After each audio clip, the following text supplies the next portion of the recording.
just because of a parking spot. He smashed the other guy's windshield, but he didn't know that the person in the car was someone he shouldn't mess with. The local mob boss personally took him out, then walked up and fired a few more shots. He handed the murder weapon to his men to destroy and quickly had the man in the car taken away. When he turned around, he noticed a young boy staring right at him. The boy had witnessed everything that just happened. Even though the boss knew this, he chose to let the kid go. The boy's father quickly pulled him back into their home. Soon after, the police came knocking. There were many witnesses at the scene, but not one person dared to identify the mob boss. The father didn't want his son involved in this mess, but the son told his dad that he knew everything. However, what the boy chose to do next would change his destiny forever. All the suspects were lined up, waiting to be identified. When it came to the mob boss, the boy hesitated. This man had always been his hero. After struggling with himself for a while, he ultimately decided not to tell the truth. The mob boss escaped justice, and in that moment, he remembered this boy forever. Jerry was celebrating that he wasn't a snitch, but his father said this was helping evil people. 9-year-old Jerry couldn't understand yet. His father told him that many things would make sense when he grew up.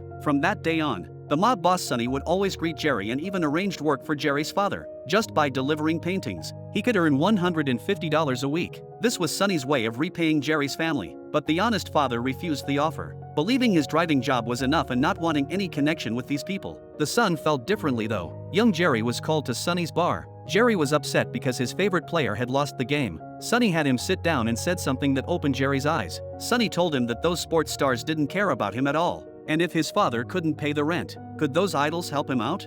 Jerry asked him about shooting someone over a parking spot, and Sonny's answer was the same as his father's. From that day on, Jerry didn't like that player as much anymore. He would secretly come to Sonny's bar to work as a waiter for tips. Sonny was having bad luck and losing money. When he saw Jerry, he asked him to help roll the dice. Jerry's participation helped him win quite a bit. In the mob world, everyone has a short nickname. From that day forward, Jerry also got his own nickname.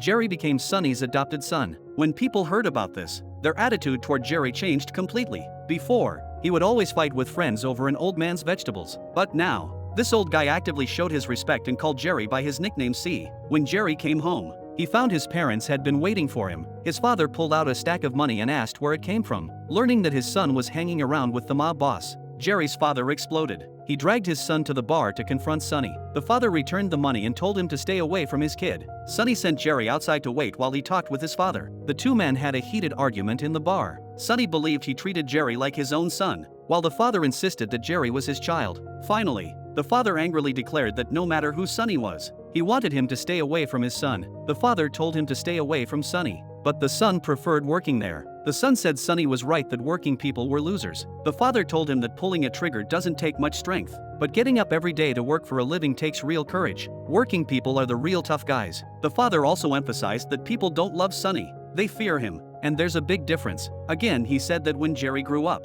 he would understand. However, Jerry didn't listen to his father and still secretly kept in touch with Sonny. 8 years passed in a flash. Jerry and his friends now had their own little hangout. This time he was attracted to a girl, and they exchanged meaningful looks, both interested in each other. The only unfortunate thing was that she was black. After getting off, Jerry saw the guy who owed him money again and wanted to catch up and teach him a lesson, but Sonny called him back. Two business partners wanted Jerry to beat the guy up badly, but Sonny told him not to listen to them. He taught Jerry that sometimes violence doesn't solve problems. Sonny taught Jerry a phrase, within reach. He had stayed in this one place for so many years so his men could see him every day. Sonny asked Jerry which was better, being loved or being feared.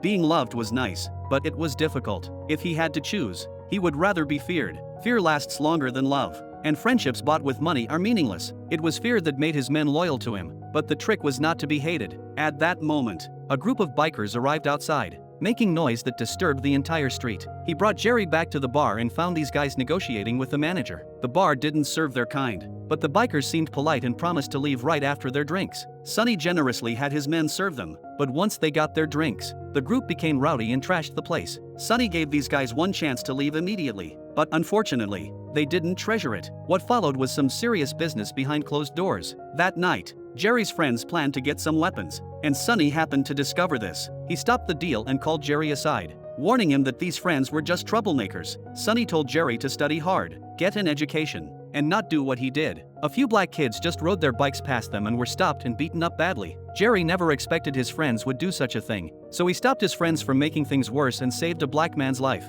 That day, he saw his beloved black girl alone. so he gathered courage to go downstairs, hoping to walk her home. When Sonny learned that Jerry was in love, he gave him some life advice. Sonny lent Jerry his car and told him to park it not far from their meeting spot the next day. Get out and lock the doors. Then bring her to the car. Let her sit in the passenger seat while he went to the driver's side, and watch to see if she would unlock the door for him from inside. If she did, it meant she was thoughtful. Otherwise she was selfish. The next day he came to the meeting place and locked the car as Sonny had instructed. But the girl angrily questioned whether he had beaten up black people with his friends that day. It turned out the girl's brother was among them. Jerry explained that he was helping, but the girl's brother insisted that Jerry had beaten him up before he could even do the test. The two of them broke up. Back home, his father found him. He didn't want his son using the mobster's car because that Sonny would hurt his son someday. Jerry argued back that they didn't even have a car, no money, nothing, and said working people were losers. He went downstairs and found that the hangout had been trashed by black people, and his friends were preparing for revenge. Just then,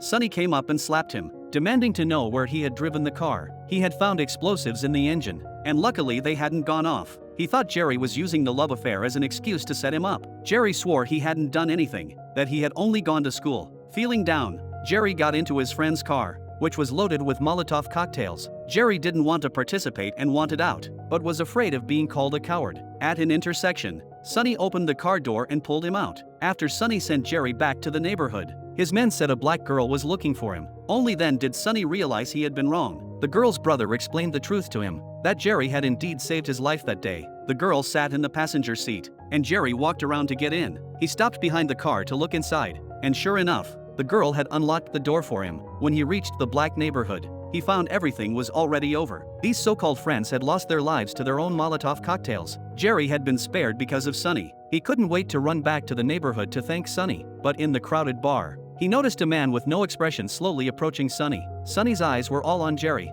completely unaware of the danger behind him. Sonny died right there. The man who killed him was the son of the man Sonny had eliminated 8 years ago. At the funeral, Jerry noticed that these people were just as Sonny had said. Nobody really cared about his death. After the funeral ended, he came before Sonny to tell him that the girl had passed the test and to thank him for saving his life. Then a man appeared behind him, the person involved in the parking spot incident 8 years ago, and also Sonny's blood brother. Jerry had one question: was that fight really over a parking spot? The answer was no. Jerry's father also came. He knew it was Sonny who had saved Jerry. The father said he never hated Sonny. He was just angry because Sonny made Jerry grow up too fast, and he prayed that God would have mercy on Sonny's soul. After his father left, Jerry understood one thing: Sonny had been wrong. It wasn't that nobody cared. It was just that those who fear you won't care, but those who love you and respect you will keep you in their hearts forever. Jerry said goodbye to Sonny. His father, who had never called Jerry by his nickname C, said, "Let's go home." C, in that moment, he accepted the name Sonny had given his son.